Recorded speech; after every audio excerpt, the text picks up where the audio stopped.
Viral ਜੀ ਮੇਰੇ ਲਈ ਬੜੀ ਖੁਸ਼ੀ ਦੀ ਗੱਲ ਆ ਕਿ ਵਕਤ ਨਿਊਜ਼ ਤੋਂ ਬਾਅਦ ਉੱਥੇ ਦਫ਼ਤਰ ਦੇ ਵਿੱਚ ਸਾਡੀ ਸੈਲੀਬ੍ਰੇਸ਼ਨ ਹੁੰਦੀ ਸੀ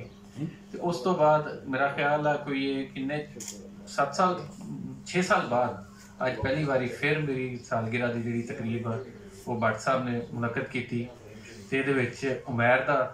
ਭਰਵਾਂ ਰੋਲ ਆ ਸਭ ਤੋਂ ਜ਼ਿਆਦਾ ਕਿਉਂਕਿ ਹਸਨੈਨ ਸਾਹਿਬ ਮੇਜ਼ਬਾਨ ਸੀ ਤੇ ਨਾਲ ਉਮੈਰ ਨੇ ਬੜਾ ਇਹਦੇ ਵਿੱਚ ਕਿਰਦਾਰ ਅਦਾ ਕੀਤਾ ਔਰ ਜਿੰਨੇ ਵੀ ਦੋਸਤ ਆ ਸਾਰਿਆਂ ਨੂੰ ਇਨਵਾਈਟ ਵੀ ਕੀਤਾ ਔਰ ਚੱਲ ਕੇ ਵੀ ਗਿਆ ਦਫ਼ਤਰਾਂ ਦੇ ਵਿੱਚ ਵੀ ਗਿਆ ਉਹਨਾਂ ਨੂੰ ਮਿਲ ਕੇ ਵੀ ਆਇਆ ਕਿ ਤੁਸੀਂ ਆਣਾ ਤੇ ਬਹਰਾਲ ਖੁਸ਼ੀ ਦੀ ਗੱਲ ਆ। ਬਾਕੀ ਅਸਲ ਜਿਹੜਾ ਰੋਲ ਇੱਥੇ ਹੈ ਪੰਜਾਬੀ ਦਾ ਸਾਡਾ ਤੇ ਪੰਜਾਬੀ ਦੇ ਹਵਾਲੇ ਨਾਲ ਭੱਟ ਸਾਹਿਬ ਨੇ ਜਿਹੜਾ 7 ਮਹੀਨੇ ਪਹਿਲੇ ਹਾਲਾਂਕਿ ਤਲਕ ਤੇ ਇੱਕ ਪੁਰਾਣਾ ਸੀ ਭੱਟ ਸਾਹਿਬ ਨਾਲ ਜਦੋਂ ਮੈਂ ਲਾਹੌਰ ਆਇਆ ਸੀਗਾ ਪਹਿਲੀ ਵਾਰੀ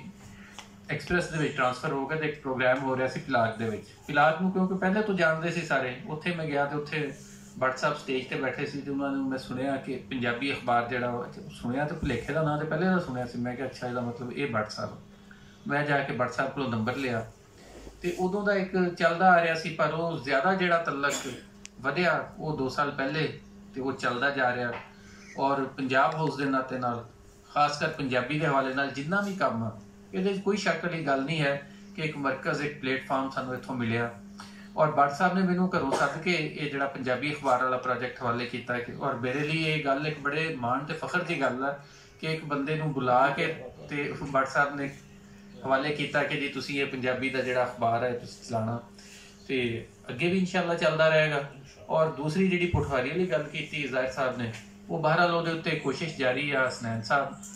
ਨਾਲ ਇੱਥੇ ਆਏ ਹੋਏ ਤੇ ਹਸਨੈਨ ਸਾਹਿਬ ਆ ਜਾਂਦੇ ਆ ਤੇ ਮੈਂ ਨਾਲ ਹੋ ਜਾਂਦਾ ਤੇ ਇਕੱਠੇ ਅਸੀਂ ਚਲੇ ਜਾਂਦੇ ਆ। ਅੱਲਾ ਖੈਰ करे ਉਹਦੇ ਉੱਤੇ ਇੱਕ ਉਮੀਦ ਬੜੀ ਹੈ ਕਿ ਕੁਛ ਨਾ ਕੁਛ ਬਣ ਜਾਏਗਾ ਅੱਗੇ ਮਾਮਲਾ ਤੇ ਭੱਟ ਸਾਹਿਬ ਦੀ ਸਰਪ੍ਰਸਤੀ ਤੇ ਹੈ ਹੀ ਹੈ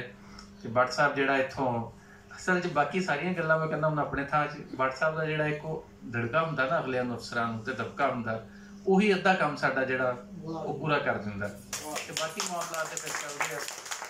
ਤੇ ਬਾਹਰ ਖੁਸ਼ੀ ਹੈ ਇਸ ਗੱਲ ਦੀ। ਮੈਨੂੰ ਬੜਾ ਸਾਰੇ ਦੋਸਤਾਂ ਦਾ ਸ਼ੁਕਰੀਆ